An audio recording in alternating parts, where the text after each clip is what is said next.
الحمد لله الفتاح العليم الذي خلق الإنسان في أحسن تقويم أشهد أن لا إله إلا الله الواحد الحكيم وأشهد أن سيدنا محمدا عبده ورسوله الرؤوف الرحيم اللهم صل وسلم على سيدنا محمد الكريم المنزل عليه وإنك لعلى خلق عظيم وعلى آله وأصحابه الذين أتوا ربهم بقلب سليم أما بعد فيا عباد الله اتقوا الله رب العالمين واعبدوا الله مخلصين له الدين واعبدوا الله حتى يأتيكم اليقين ولتكن منكم أمة يدعون إلى الخير ويأمرون بالمعروف وينهون عن المنكر وأولئك هم المفلحون صدق الله العظيم. Ibadallah, hadirin kaum muslimin jamaah salat Jumat rahimakumullah. Marilah kita tingkatkan takwa kita kepada Allah Subhanahu wa taala dengan menjalankan perintah-perintahnya dan menjauhi larangan-larangannya. Dengan keyakinan tidak ada perkara yang lebih menguntungkan kepada kita melebihi taat kepada Allah Subhanahu wa taala, dan tidak ada perkara yang lebih membahayakan kita melebihi maksiat kepada Allah Subhanahu wa taala. Ibadallah rahimakumullah, bila agama ini dijalankan oleh seseorang, maka Allah Subhanahu wa taala akan mendatangkan pertolongannya kepada orang itu.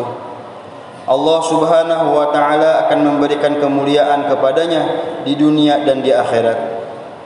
Bila agama ini dijalankan dalam suatu kampung, maka Allah Subhanahu wa taala akan mendatangkan keberkahan dari atas dan dari bawah kepada kampung tadi. Dan bila agama dijalankan oleh umat ini, maka umat ini akan dimuliakan oleh Allah Subhanahu wa taala melebihi umat-umat yang lain. Allah Subhanahu wa taala memberikan contoh kepada kita bagaimana kemuliaan sebuah keluarganya yang menjalankan agama dengan sungguh-sungguh, yaitu keluarga Nabi Ibrahim alaihissalam. Nabi Ibrahim alaihissalam ketika dia bertempat di negara Syria di bumi Kan'an, walaupun dia sendirian tanpa ada teman, ditentang oleh seluruh manusia, tetapi karena menjalankan perintah-perintah Allah Subhanahu wa taala dengan sungguh-sungguh, maka Nabi Ibrahim alaihissalam dimuliakan oleh Allah Subhanahu wa taala, dan seluruh orang-orang yang menentangnya dihinakan oleh Allah Subhanahu wa taala. Rajanya menentang, maka raja itu dihinakan oleh Allah Subhanahu wa taala. Kaumnya menentang, juga dihinakan oleh Allah Subhanahu wa taala. Ibadallah rahimakumullah taala, keluarga Nabi Ibrahim alaihissalam adalah sebuah contoh keluarga yang semua anggota keluarganya menjalankan agama dengan sungguh-sungguh. Bapaknya yaitu Nabi Ibrahim alaihissalam menjalankan agama, ibunya yaitu Siti Hajar dan Siti Sarah menjalankan agama, anak-anaknya Ismail dan Ishak juga menjalankan agama. Maka Allah Subhanahu wa taala memuliakan keluarga itu. Allah Subhanahu wa taala memuliakan keluarga Nabi Ibrahim alaihissalam melebihi semua keluarga, sehingga Allah Subhanahu wa taala memilih Nabi Ibrahim alaihissalam menjadi sumber wujudnya sayyidul makhluqat, pimpinan seluruh makhluk, itu baginda Rasulullah Muhammad sallallahu alaihi wasallam. Maka bila agama dijalankan oleh sebuah kampung seperti Madinah Al-Munawwarah, maka Allah Subhanahu wa taala mendatangkan keberkahan-keberkahan kepada kampung itu, sehingga kampung yang tadinya yang ada di tengah-tengah padang pasir dengan penduduk hanya sedikit, petani-petani miskin, tiba-tiba menjadi kampung yang paling barokah di seluruh dunia. Allah Subhanahu wa taala mendatangkan manusia ke Madinah Munawwarah. Allah Subhanahu wa taala telah memuliakan Madinah sampai hari kiamat. Ibadallah rahimakumullah taala, zaman dahulu ketika umat Islam mengamalkan agama, yaitu ketika zaman Nabi dan para sahabatnya, maka seluruh dunia dikuasai Islam. Orang-orang kafir diletakkan oleh Allah Subhanahu wa taala di bawah telapak kakinya orang-orang Islam. Sebagian masuk Islam yang memperoleh hidayah, sedangkan yang tidak memperoleh hidayah tunduk kepada orang-orang Islam. Itulah sejarahnya orang Islam yang menjalankan agama Allah Subhanahu wa taala. Itulah sejarahnya sebuah keluarga. Bila keluarga itu menjalankan perintah Allah Subhanahu wa taala, itulah orang-orang yang taat kepada Allah Subhanahu wa taala. Sesungguhnya kemuliaan orang Islam zaman dahulu itu bukan karena hartanya dan juga bukan karena banyak temannya, tetapi kemuliaan umat Islam itu karena dibela oleh Allah Subhanahu wa taala, dan orang-orang Islam ini dibela oleh Allah Subhanahu wa taala ketika mereka membela agama Allah Subhanahu wa taala. Ibadallah rahimakumullah wa akramakumullah, marilah kita semua meminta kepada Allah Subhanahu wa taala supaya umat ini dikumpulkan oleh Allah Subhanahu wa taala untuk menjalankan agamanya, sehingga berhak ditolong oleh Allah Subhanahu wa taala, dijaga oleh Allah Subhanahu wa taala, dimuliakan oleh Allah Subhanahu wa taala sebagaimana zamannya baginda Rasulullah Muhammad sallallahu alaihi wasallam.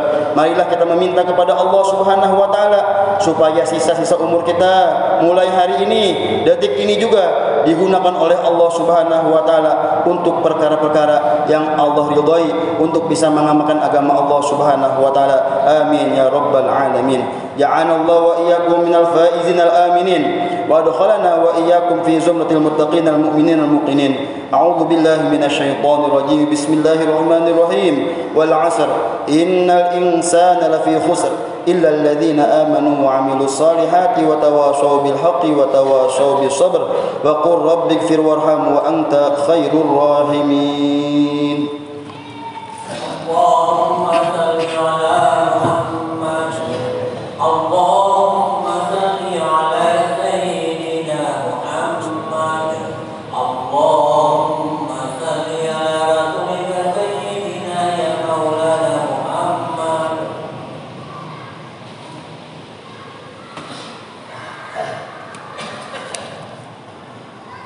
Innal hamdalillah nahmaduhu wa nasta'inuhu wa nastaghfiruh wa nu'minu bihi wa natawakkalu alayhi wa na'udzu billahi min shururi anfusina wa min sayyiati a'malina. Man yahdihillahu fala mudilla lahu wa man yudlilhu fala hadiya lahu. Ashhadu an la ilaha illallah wahdahu la syarika lah wa asyhadu anna sayyidana Muhammadan abduhu wa rasuluh. Allahumma shalli wa sallim wa barik alaihi wa ala alihi wa ashabihi wa tabi'ina lahum bi ihsanin ila yaumiddin.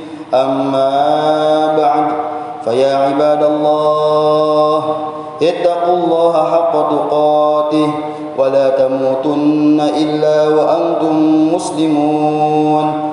Wa'lamu annakum qadimuna ila Allah wal tanzur nafsum ma qaddamat lighadin wattaqullah innallaha khabirum bima ta'malun.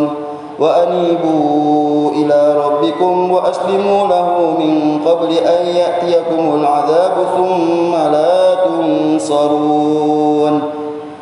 واعلموا أيها الحاضرون أن الله تبارك وتعالى قد قال في كتابه الكريم قال قولا كريما مخبرا وآمرا إن الله وملائكته يصلون على النبي يا أيها الذين آمنوا صلوا عليه وسلموا تسليما. اللهم صل وسلم على سيدنا محمد وعلى آل سيدنا محمد وعلى أزواج سيدنا محمد وعلى ذرية سيدنا محمد وعلى أتباع سيدنا محمد. وارض اللهم عن خلفائه الأربعة أبي بكر وعمر وعثمان وعلي وسائر أصحاب رسول الله أجمعين، وارحمنا معهم بعفوك وكرمك يا أرحم الراحمين. اللهم اغفر للمسلمين والمسلمات والمؤمنين والمؤمنات الأحياء منهم والأموات. اللهم ردنا ورد المسلمين إلى دينك ردا جميلا اللهم ردنا ورد المسلمين إلى دينك ردا جميلا اللهم ردنا ورد المسلمين إلى دينك ردا جميلا اللهم يا مقلب القلوب ثبت قلوبنا على دينك ويا مصرف القلوب صرف قلوبنا على طاعتك اللهم انصر الإسلام والمسلمين اللهم دمر أعداءك أعداء الدين اللهم ارحمنا بترك المعاصي أبدا ما أبقيتنا اللهم ربنا لا تزغ قلوبنا بعد إذ هديتنا وهب لنا من لدنك رحمة إنك أنت الوهاب ربنا آتنا في الدنيا حسنة وفي الآخرة حسنة وقنا عذاب النار والحمد لله رب العالمين عباد الله إن الله يأمر بالعدل والإحسان وإيتاء ذي القربى وينهى عن الفحشاء والمنكر والبغي يعظكم لعلكم تذكرون فاذكروا الله العظيم يذكركم واشكروا على نعمه يزدكم واسألوا من فضله يعطيكم ولذكر الله أكبر